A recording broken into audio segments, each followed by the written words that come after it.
शाळेचे नाव S S. Nikam English school Indapur आहे. मी आता अण्णाभाऊ साठेंबद्दल काय माहिती बोलणार आहे.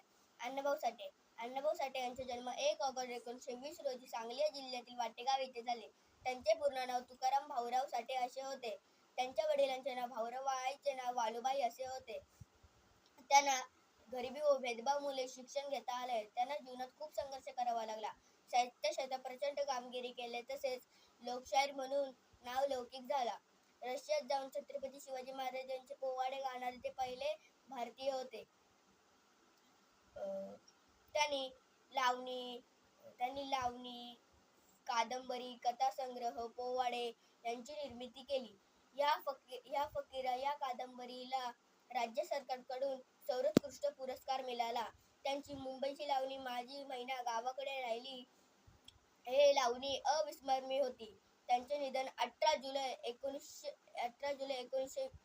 1970 रोजी निधन झाला. थँक्यू.